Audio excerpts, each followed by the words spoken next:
வணக்கம் நண்பர்களே.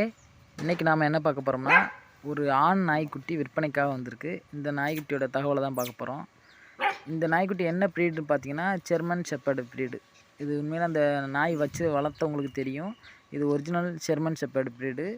பார்த்தீங்கன்னா தெரியும், நல்லா குட்டி நல்லா ஆக்டிவாக நல்லா சுறுசுறுப்பாக இருக்கும். சவுண்டு இதெல்லாம் இப்போயே நல்லா சவுண்டாக குலைக்கும். பார்த்தீங்கன்னா தெரியும். இது தடுப்பூசி எல்லாம் போட்ட குட்டி. 2 தடுப்பூசிலாம் போட்டிருக்கு. வேணுங்கிறவங்க சொல்லுங்கள், இந்த குட்டி வாங்கி கொடுப்போம். வேணுங்கிறவங்க கமெண்ட் பாக்ஸில் கமெண்ட் பண்ணுங்கள். இது பார்த்தீங்கன்னா ஜெர்மன் ஷெப்பர்டு இன்றைக்கி பார்த்தீங்கன்னா மார்க்கெட் ப்ரைஸ் பார்த்தீங்கன்னா எப்படியும் 15 ரூபா அந்த ரேஞ்சுக்கு தான் இருக்கும். 10 ரூபாய்க்கு மேலே தான் இருக்கும் மேக்ஸிமம். இது அந்த மாதிரி வாங்கின குட்டி தான். வேணும்னா சொல்லுங்கள். இந்த குட்டி ஒரு 13,000னா கொடுத்துடலாம். அந்த மாதிரி நாய்க்குட்டியோட உரிமையாளர் சொல்லியிருக்காங்க. வேணுங்கிறவங்க சொல்லுங்கள். இது எங்கே இருக்குது பார்த்தீங்கன்னா, ராமநாதபுரம் மாவட்டம் முதலுத்தூர் தாலுகா திருவரங்கத்துலாம் இருக்குது. வேணுங்கிறவங்க கமெண்ட் பண்ணுங்கள், நம்பர் போட்டு விட்றேன். இந்த குட்டி வேணுங்கிறவங்க வாங்கிக்கோங்க. நன்றி ஃப்ரெண்ட்ஸ்.